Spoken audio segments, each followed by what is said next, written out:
friends. My name is Amy and I'm glad to see you at worship today. Now remember, this month we're talking about creativity. Creativity is imagining what you could do because you are made in God's image. You see, God made us to be like Him. He made us to show love to others, and we can do that by using our creativity. Our God is super powerful, wonderful, and awesome, and we want to be able to share that with everybody we meet. And our creativity helps us do just that.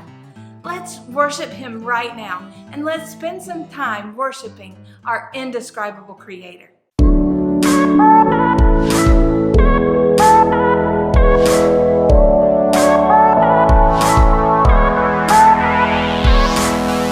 Whenever I run, you come and chase me. Wherever I go, you're always there. Every time I fall, you catch me. And when I hide, you hold me tight and remind me who I am. No height, no depth could take us from your love. No life, no death could undo what you've done. The future and the past are yours. My life is in your hands, and all these things I know. Your love reminds me who I am.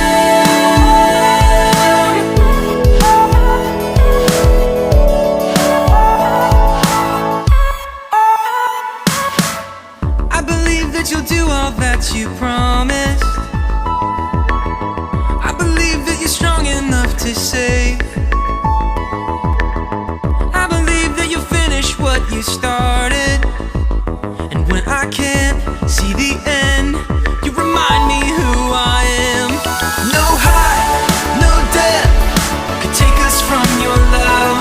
No life, no death could undo what you've done. The future and the past are yours. My life is in your hands, and all these things I know. Your love reminds me who I am. When I'm broken, when I'm hurt, you remind me who I am. I'm wanted, I'm chosen. God, your love will never end. When I'm broken, when I'm hurt, you remind me who I am. I'm wanted, I'm chosen. God, your love will never end. No height, no depth could take us from your love. No life, no death could undo what you've done. No height, no depth could take us from your love. No life, no death could undo what you've done. The future and the past are yours. My life is in your hands, and all these things I know. Your love reminds me who I am.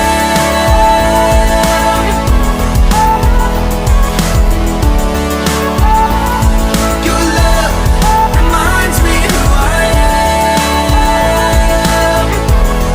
Reminds me who I am.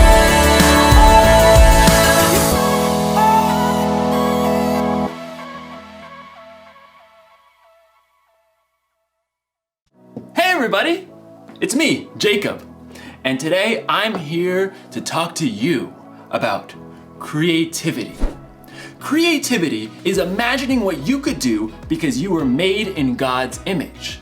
There are so many different artistic ways to be creative, and today I hope to demonstrate just how creative I am in the culinary arts. Now you might be thinking, oh, hey Jacob, what are the culinary arts? And that's totally okay because I had to look it up too. I had no idea. So allow me to elucidate. I had to look that word up too. Okay. Basically, it's this. I'm making chocolate. Yes! Ugh. You see, I started thinking, I know I'm creative because I was created in the image of God. But what if drawing and sculpting and, art stuff isn't my thing?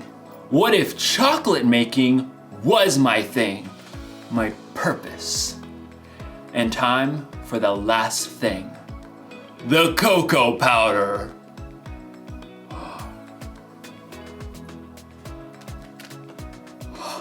In my research, I learned that chocolate comes from a bean that grows from the cacao tree, which technically means that chocolate's a vegetable.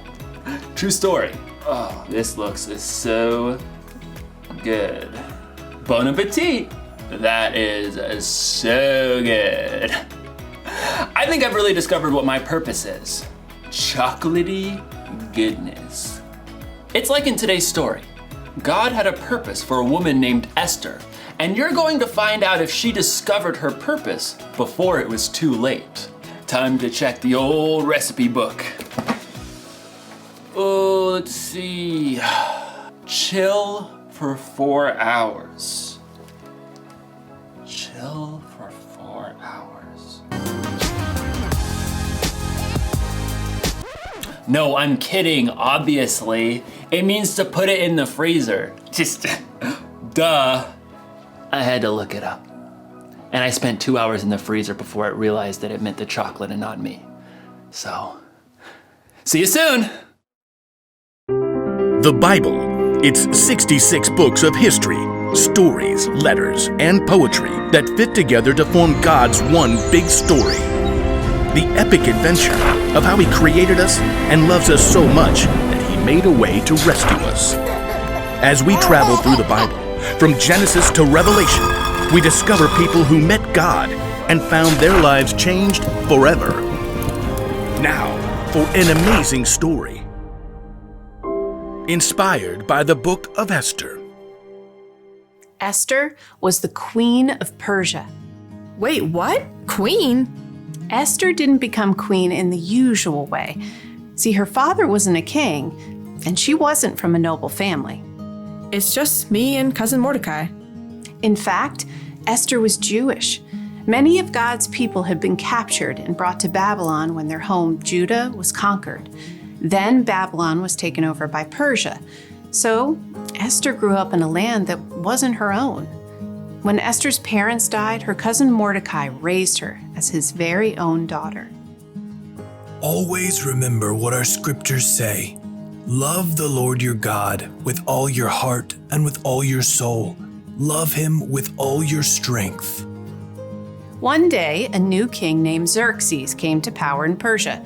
He was so impulsive that he actually fired his queen Vashti simply for refusing to show up at a wild party. She will never see me again. When Xerxes had finally calmed down, he had realized he now had no queen.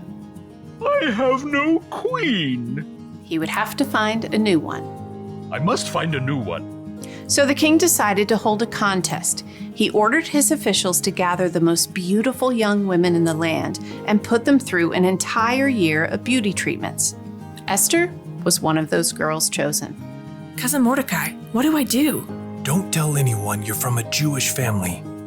I have chosen my new queen. Drum roll. My new queen is Esther. Me? Assume the queenly royal crown. I might have to resize it.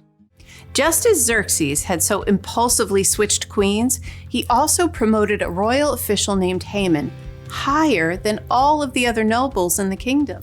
Bow to me, you fools! Haman was delighted when all of the officials outside the palace bowed low before him. When he discovered that Mordecai refused to bow, he was enraged.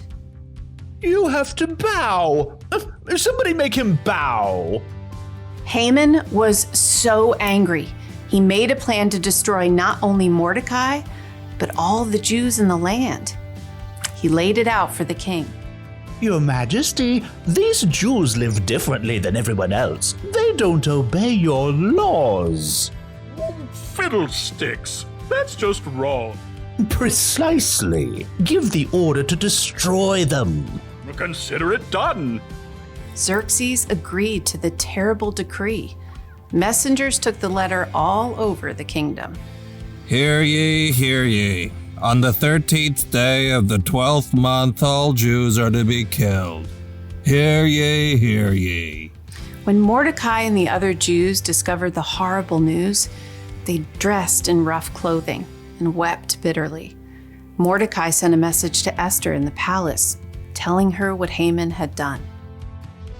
You must ask the king to save our people. Esther was devastated. She sent a response to her cousin. No one can come before the king unless he sends for them. If I do it, I'll die, unless he reaches out his gold scepter to me. Mordecai sent his answer right back. You may not escape, even though you're queen. Who knows? It's possible that you became queen for just a time like this. He's right. Here, tell this to Mordecai. Gather all the Jews.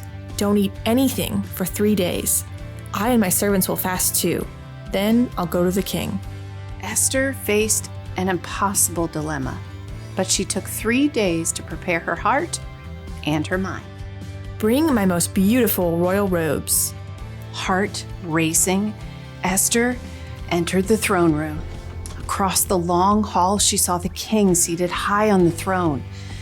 Breathless, she waited for him to see her. Please, please, please. The king looked up. His dark eyes locked on Esther's face. And then he smiled. He reached out his golden scepter.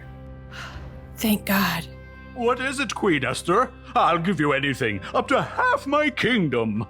Esther could have made her request right away, but she knew she would have a better chance if she made the king curious.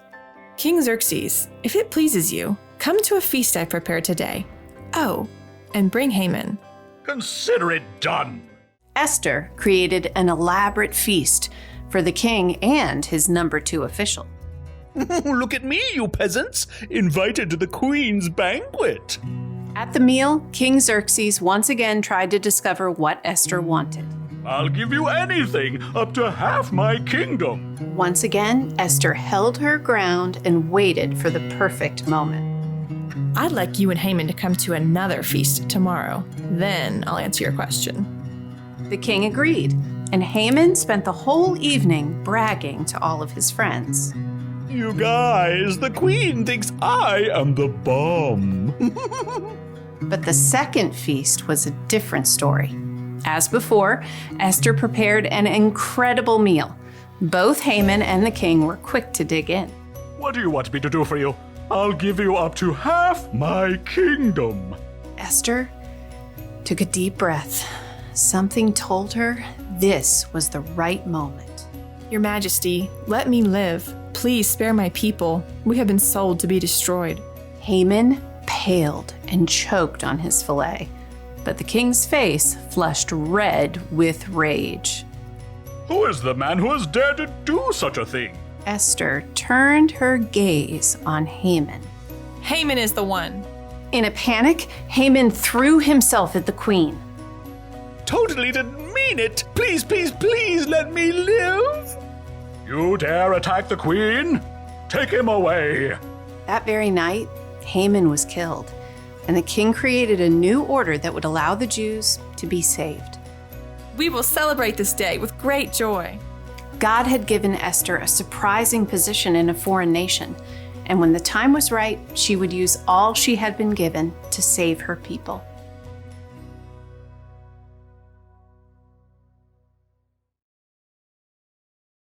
God always has a purpose. He had a purpose for Queen Esther when he put her in the right place at the right time to save her people. He had a purpose when he sent Jesus to pay for the sins of the world. And here's something you may not know. God made you for a purpose. It's true. Now, you may not have to save a bunch of people from total destruction. I don't know, or maybe you will. Who knows what God has planned for you? But I do know God has a plan and a purpose for your life, whether it be big or small. So think about it. What's your purpose? Is there something you like to do more than anything else? Like baking, or organizing, or juggling. Maybe what you like to do has something to do with your purpose. Or what about this? Is there something that you care about more than anything else? Like animals, or taking care of people, or keeping the planet clean? maybe those things have something to do with your purpose. Whatever it is, here's the one thing to remember. God created you for a purpose. Actually, I think it would be safe to say purposes. Maybe it's something giant, like Esther, or maybe something simple, like chocolates. Didn't get it. So close, gonna keep trying. Yes! Purpose!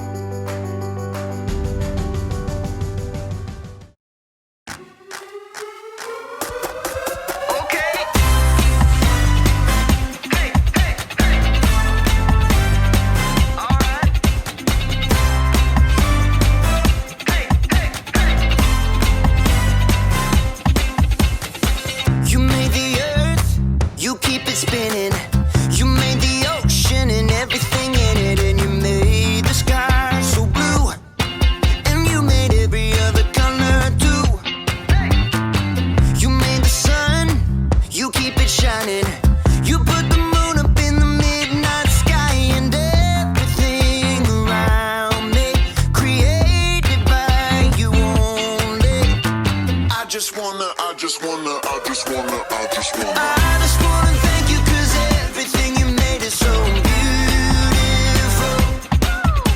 Every single star and every beat of my heart, and it's beautiful. You made my feet, you made my hands, you made me sing and you made me dance, 'cause your love is all around me, and your love is so astounding. I just wanna thank you 'cause everything you made is so beautiful. Every single star and every beat of my heart, and it's beautiful.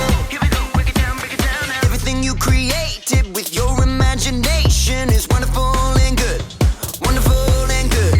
You're my inspiration beyond all explanation. You're wonderful and good, you're wonderful and good.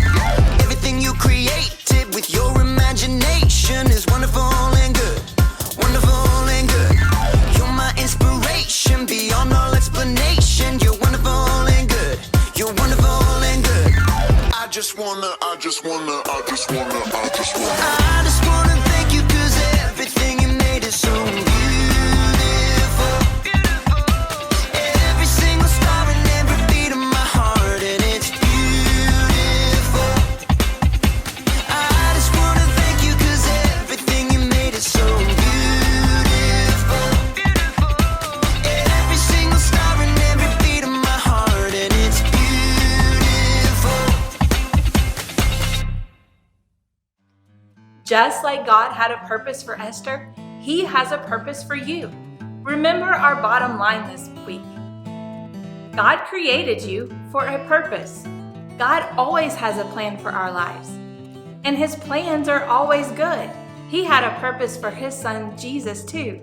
Jesus came to earth, and His whole purpose was to die on the cross so that we could have a relationship with God forever. So how do you know God's plan for your life? Pay attention to the gifts and talents He's given you. Pay attention to people around you who might need help. There are so many ways that we can use the creativity God has given us to show love to others. Every day we can discover more about who He is and more about His plan for our lives. Now, one way you can discover God's plan for your life is by studying the Bible each and every day. Be sure to go to sunrisebaptist.org and download the God Times for this week. These God Times are quick devotionals that'll help you learn God's Word and see what His plan is for your life. I've had a great time worshiping with you today. I can't wait to see you back right here next week. Goodbye.